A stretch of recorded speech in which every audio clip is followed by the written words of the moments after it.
세포의 구조.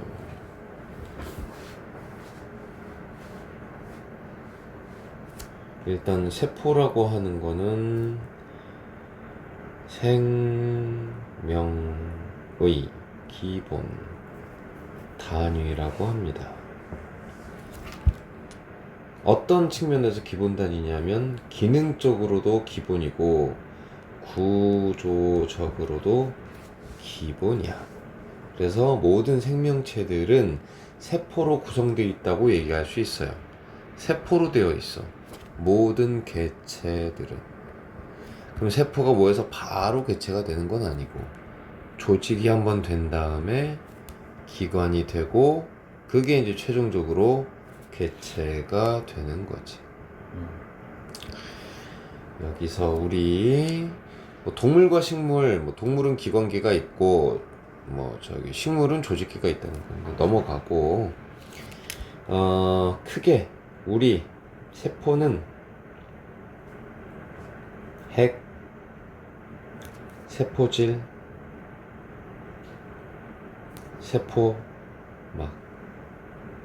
그럼 세포질에 들어있는 게 여러 세포 소기관들이 들어있다. 여기 들어있는 세포 소기관들이, 이걸 어떤 책에서는 세포 소기관에 포함시키는 걸 핵으로 포함시키기도 하는데, 여기서는 일단은 나눠서 한번 얘기를 해볼게요. 책에 따라 좀 다르긴 해가지고. 미토콘드리아, 엽록체, 소포체, 골지체, 액포까지 하면 하나 더, 리보솜. 여기까지 하면 이게 세포 소기관들이 될 건데, 미토콘드리아, 세포, 호흡을 통해서 에너지를 발생시킨다. 엽록체, 광합성을 통해서 에너지를 저장한다. 소포체 나오면은 이동 혹은 운반. 골지체 나오면 분비. 리보솜, 단백질을 합성한다. 액포, 노폐물이나 물 아니면 색소 등을 저장한다. 핵, DNA, 유전물질을 저장하고, 세포막은 형태를 유지하는 데도 쓰이고 물질 출입을 조절하죠. 일단 여기다 하나 더, 세포벽까지. 얘도 형태는 유지하는데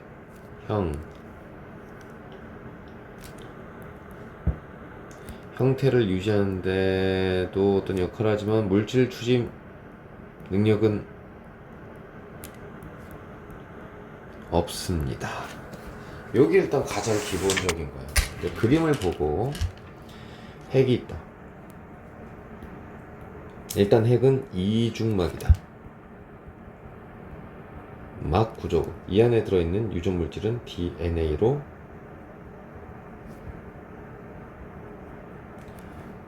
얘가 유전 정보를 저장하고 있지. 그리고 핵막이 있는데, 핵막에 붙어있는 이 친구가 있어. 핵막에 붙어있는 친구, 이 친구 이름이 소포체. 얘가 뭘 하냐, 여기 이제 알갱이들이 이렇게 붙어있는 경우가 있는데, 이 알갱이들은 다 리보솜이라고 생각하면 됩니다. 리보솜은 단백질을 합성해요. 뜬금없이 얘가 단백질을 합성한대. 이게 어떻게 가능하냐면, DNA에 들어있던 이 유전 정보를 누군가가 복사해 가지고 빠져나와. RNA가 복사하는 걸 전사한다고 해. 그 내용을 복사를 해서 RNA가 리보솜에 갖다 주면 그 내용대로 번역을 합니다. 그럼 번역을 해 놓은 최종 물질이 단백질이 되는 거. 이 단백질은 우리한테 필요하니까 만든 거야. 이 만들어낸 단백질을 소포체가 운반, 이동을 시켜줘. 어쨌든 여기는 세포막 바깥으로 나가야 되니까. 중간 단계를 한번 거쳐가야 되는데 그 중간 단계가 이렇게 와이파이처럼 생긴 골지체. 얘가 만들어낸 그 단백질, 아까 리보솜에서 만들어낸 단백질을 소포체가 이렇게 가지고 있다가 골지체에 넣어주면 골지체는 이걸 바깥으로 분비시켜준다. 그럼 그게 또 바깥으로 빠져나가는 거지, 세포막을 통해서. 그러니까 세포막은 물질이 드는 것을 조절하는 능력을 가지고 있어야 돼. 필요한 건 가지고 오고 내보내고 이런 것들을 결정을 해야 되니까. 그러면 지금 방금 얘기한 애들은 서로 연관성이 되게 크네. 핵에 있던 정보를 리보솜이 단백질로 만들고 소포체는 이걸 운반시킨 후 골지체가 그걸 분비시켜준다. 그러면 세포 밖으로 나간다. 그래서 얘네들은 한 시리즈로 쭉 알고 계셔 주셔야 합니다. 리보솜, 단백질, 합성, 소포체, 운반, 이동, 골지체, 분비. 자, 지금 내가 써놓은 애들 중에 리보솜만 막 구조가 아닙니다. 그냥 단백질 덩어리예요. 리보솜이 단백질을 합성하는데 그 자체도 단백질 덩어리로 되어 있습니다. 얘 빼고는 골지체 막이야. 막 구조, 소포체 막 구조, 핵은 게다가 이중막이니까 리보솜만 막 구조가 아닌 거지. 자, 이거 말고도 다른 소기관들도 있었죠. 엽록체는 이런 식으로 생겼어. 착착 동전선. 약간 입체적으로 그리면 이런 식으로 동전을 쌓아둔 것처럼 생긴 얘가 엽록체고, 얘도 막이야. 이중막이야.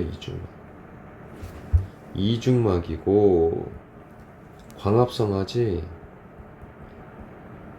물질대사에서 얘기하겠지만 광합성은 물과 이산화탄소를 가지고 포, 도, 당으로 합성하면서 산소도 발생하지만 에너지를 이제 저장하는 거지. 여기다가 빛 에너지를 포도당 안에다가 저장하는 거. 이게 광합성이다. 미토콘드리아는 잘라놓으면 이렇게 생겼고 이런 식으로 생겼고, 입체적으로 그려놓은 그림들을 보면은 뭐 이렇게 해가지고 무슨 고무신처럼 해서 이렇게 또 이제 그려놓는 경우가 있는데, 어쨌든 간에 꼬불랑꼬불랑 하는 게 이 내부에 있어. 이 미토콘드리아도 사실 이중막이야. 이중막. 얘는 포도당과 산소를 가지고 반대되는 작용. 광합성이 이거라면 미토콘드리아가 하는 세포 호흡은 이거에 반대되는 작용. 이렇게 하면 에너지가 발생되지. 자, 그러면 다시 이제 앞으로 돌아가 보면은 다 했어. 핵 이중막이다. 미토콘드리아 이중막, 엽록체 이중막. 핵 유전 물질을 저장하고 있다. 미토콘드리아 세포호흡에서 에너지 발생하고, 엽록체는 에너지를 저장하고, 그 다음 핵이 가지고 있었던 DNA 유전 물질대로 리보솜이 단백질을 합성을 해주면 소포체는 이동 운반시키고 골체는 그걸 받아서 분비한다. 이때 마지막 액포. 여기 이렇게 둥글게 주머니 같이 생긴 게 있는 게 이게 액포야.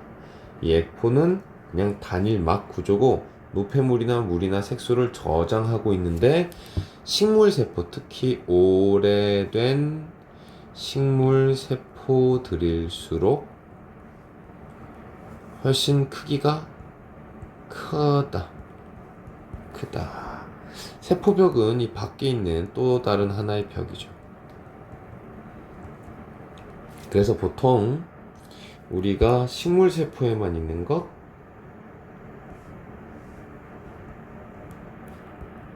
엽록체와 세포벽을 가장 많이 예로 듭니다. 여기까지를 완벽하게 했다면 이제 추가로 이런 거를 이제 알아두면 이게 좋을라나 안 좋을라나. 사실 소포체가 이거 소포체가 핵의 핵막과 일부가 이렇게 융합돼가지고 이렇게 붙어 있는데, 소포체에 알갱이가 붙어 있는 소포체가 있고 알갱이가 없는 소포체가 있어. 알갱이가 붙은 소포체가 거친 면 소포체이고요. 알갱이가 안 붙어 있는 소포체는 매끈 면 소포체입니다. 물론 둘 다 소포체고 소포체니까 운반, 이동이라는 기능을 가지지. 근데 조금 뭔가 달라. 거친면 소포체는 뭘 달고 있어요? 리보솜을 달고 있어요. 리보솜은 단백질 만들어준다겠지. 그럼 그 만들어진 단백질이 이 안에 뿅뿅뿅뿅뿅 들어가 있어. 그럼 이 단백질을 필요한 어떤 다음 차원의 단백질을 확실하게 만들어. 그래서 얘를 보내는 거야. 운반. 근데 여기는 그 단백질이 없잖아. 매끈면 소포체는. 여기서는 지질을 따로 합성합니다. 그래서 얘를 합성한 다음에 보내는 거야. 운반. 기능에 약간의 차이는 있지만 결국 소포체라고 하는 건 운반이라는 공통적 특징을 가지고 있다. 거친 면은 단백질 위주로, 매끈 면은 지질을 위주로 해서 운반을 해준다고 생각하시면 될 것 같습니다. 자, 여기에다가 이제 세포막, 다시 한번 강조하지만 우리 세포막은 형태를 유지하는 데도 쓰고 있지만 정말 중요한 기능, 물질 출입을 조절한다는 거예요. 그러니까 아무나 된다 이게 아니고, 너는 되고 너는 안 되고, 너는 절로 가고 너는 절로 가 라고 따로따로 선택적으로 투과시킨다는 얘기. 이거를 선택적 투과성이라 부르고, 다른 말로는 반투과성이라고 부릅니다. 둘 다 똑같은 말인 거죠. 선택적으로 가지마 이렇게. 근데 저게 가능한 건 세포막의 구조 때문인데, 이 녀석의 구조는 이렇게 두 가지로 돼 있어. 인, 지, 질, 이중, 층, 과 단백질 혹은 막 단백질로 구성이 돼 있어요. 인지질, 이중층은 인지질부터 공부를 해봐야 되는데 요래 생겼어. 머리, 꼬리. 원래 이제 꼬리가 두 개야. 이게. 근데 그냥 한 개 그래도 돼. 꼬리는 소수성, 물과 안 친함. 머리는 친수성, 물과 친함. 근데 그게 이중으로 돼 있대. 왜냐면 바깥쪽은 물이고 안쪽도 물이니까 인지질이 서로 꼬리가 마주 보고 있는 이런 구조. 이렇게 해서 하나의 막이 만들어지는 거지. 그러니까 이건 세포 바깥쪽이고 여기는 세포 안쪽인데, 밖이나 안이나 물이 너무 많아서 물을 좋아하는 애들이 바깥쪽과 안쪽을 향해 있고, 인지질 꼬리 부분은 서로 마주 보고 있는 이런 구조입니다. 여기에 단백질이 파묻혀 있는 경우도 있고 관통을 하는 경우도 있어요.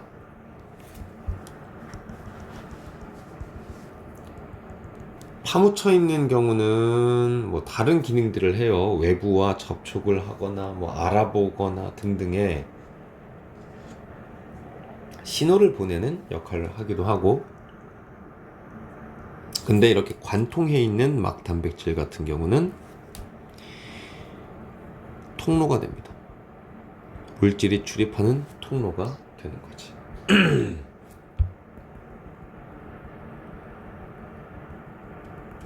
우리 세포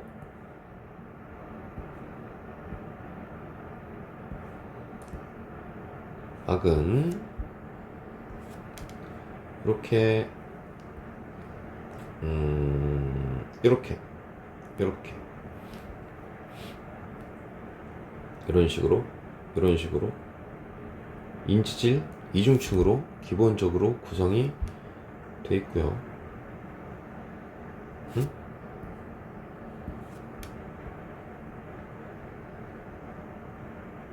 이렇게 해가지고 복사 저렇게 아예 정말 쓸데없어. 이렇게 돼 있고, 관통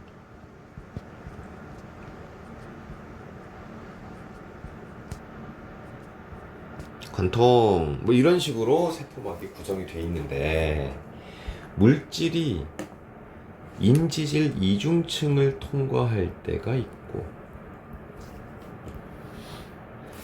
막단백질을 통과할 때가 있다. 그 둘 다 우리는 확산이라고 부른다. 확산을 하는 건 무조건 농도 차이만 있으면 무조건 가능. 고농도에서 저농도로 일어나거든. 이때 에너지는 필요 없습니다. 그냥 농도 차이만 있으면 알아서 일어나니까. 여기 인지질 이중층을 통해서 들어오는 물질들은 이산화탄소나 산소나 또 폐, 포와 모세, 혈관 사이에서 왔다 갔다 했었던 요 친구들이 사실 인지질 이중층을 통한 단순 확산했던 거야. 이거 말고도 물론 지질에 그 지방에 잘 녹는 거, 지방산과 글리세롤, 딱 기름이지, 기름. 조금 뭐 차이가 있다고도 볼 수 있지만 기름이랑 관련된 것, 요런 애들이 단순 확산을 해요. 그러니까 농도 차이가 클수록 확산되는 속도도 점점 커지는 거지. 크기가 작은 분자들, 이런 애들은 인지질 이중층을 통과하면서 확산된다. 막단백질을 통해서 오는 친구들은 누가 있는가? 포도당, 아미노산. 아까 산소보다는 크지. 물론 우리가 포도당과 아미노산 저분자 취급을 하지만 그래도 얘네들보다 이 분자보다는 크지. 크고, 이런 친구들은 촉진 확산이라고 불러. 이렇게 퍼져나가는 건 촉진 확산이라고 불러. 얘네뿐 아니라 이온 Na+, K+ 같은 이온들도 막단백질을 통해서 이동을 합니다. 얘네들 특징은 농도 차이가 작아도 확산되는 속도가 되게 커요. 하지만 어느 정도 이상이 되면 더 이상 증가하지 않습니다. 이유는 막단백질이 만약에 50개다. 그럼 한 번에 통과할 수 있는 건 아미노산도 50개밖에 통과를 못해. 100개가 있어도 50개만 통과할 수 있는 거지. 얘 개수가 정해져 있으니까. 그래서 처음에 막단백질이 여기는 아무것도 없으니까, 인질 이중에 아무것도 없으니까 양이 적으면 속도도 느린데, 여기는 농도 차이가 얼마 안 돼도 막단백질이 멱살을 잡고 끌고 가버리는 거야. 그러니까 속도가 빠르지. 근데 멱살을 잡는 것도 한계가 있지.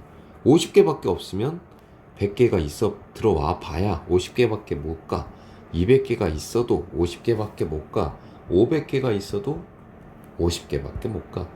그러니까 촉진확산의 특징, 농도차가 적어도 확산 속도는 빠를 수 있다. 하지만 농도 차이가 커진다고 해서 계속 커지는 건 아니다. 결국은 그 속도가 일정하게 유지가 된다. 막단백질의 숫자는 정해져 있으니까. 자, 요거를 이제 외우시면 되고요. 마지막 삼투입니다. 삼투도 에너지 필요 없어.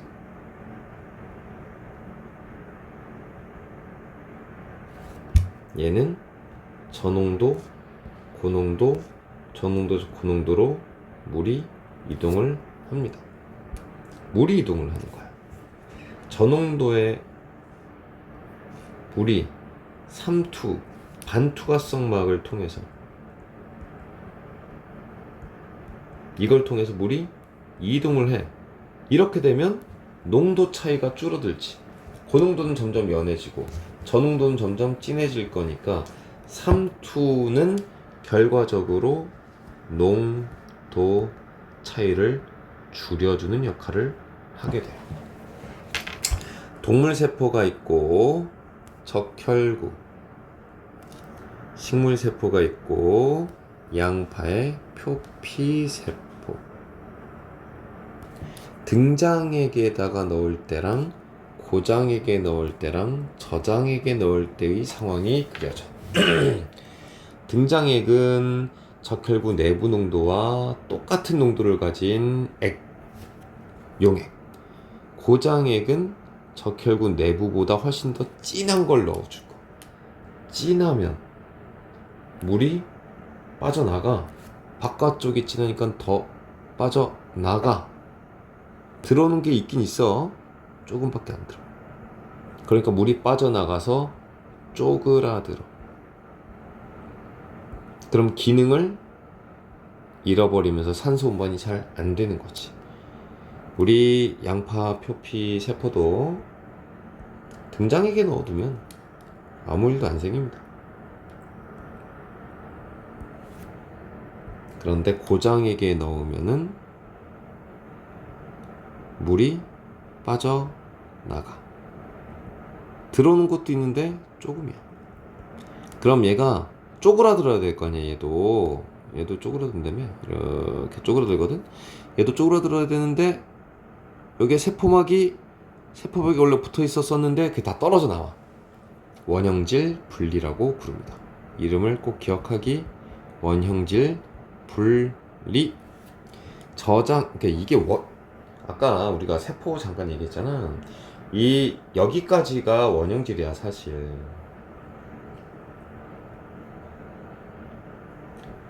핵, 세포질, 세포막, 여기까지를 원형질이라 부르고, 세포벽은 후형질이야. 나중에 만들어진 것.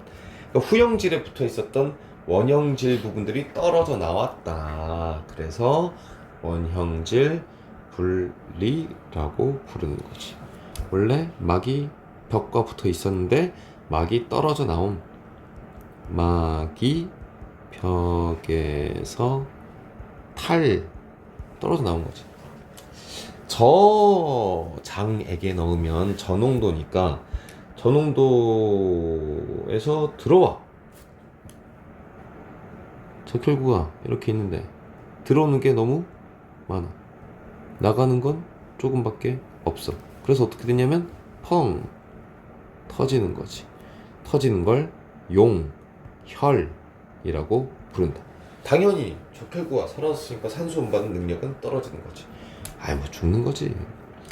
근데 우리 세포벽을 가지고 있는 양파의 표피세포는 들어오는 게 이만큼인데, 물론 나가는 게 있습니다만 조금밖에 안 돼가지고 부풀어 올라, 부풀어 오르고 부풀어 오르고 부풀어 오르지만 터지진 않아. 세포벽이 있어서. 하지만 빵빵해진다. 그 빵빵해지는 걸 팽윤이라고 불러요. 세포벽이 있기 때문에 가능한 현상이지. 그럼 등장액에 넣었을 때는 아무 일도 없다는 건 들어오고 나가는 게 없냐? 아니고, 나가는 거하고 들어오는 양이 항상 같은 상태입니다. 들어오는 양하고 나가는 양이 항상 같은 상태야. 요게 물질 출입이 일어나는 두 가지 상황. 세포막에서는 물질 출입이 조절되는데 이 선택적 투과성을 한다. 뭘 통해서? 반투과성 막을 통해서. 이 반투과성 막은 인지질 이중층과 막단백질을 통해서 단순 확산과 촉진 확산을 한다. 인지질 이중층을 통한 단순 확산은 이산화탄소, 산소, 폐포와 모세혈관 사이의 기체 교환이 일어나는 그 과정과 똑같은 거고, 지방산과 글리세롤이 인지질 이중층을 통해서 이동하는 것도 단순 확산에 속한다. 막단백질을 통해서 왔다 갔다 하는 거는 포도당, 아미노산, 나트륨이온, 칼륨이온, 얘네들이 이동하는 과정은 촉진 확산이라 부르고, 촉진, 양이 농도 차이가 작아도 멱살 잡고 캐리, 그런데 농도 차이가 커도 더 이상 커지진 않는다. 일정합니다. 왜냐하면 막단백질의 수는 정해져 있기 때문인 거죠. 삼투, 당연히 에너지 필요 없어. 농도 차이가 크면 잘 일어나고, 그 농도 차이를 줄여주는 게 우리 삼투의 역할이지. 반투과성 막을 통해서 물이 이동합니다. 그래서 등장액은 아무 일 없고, 고장액은 쪼그라들고, 저장액은 터짐까지가 전반적인 이야기였습니다.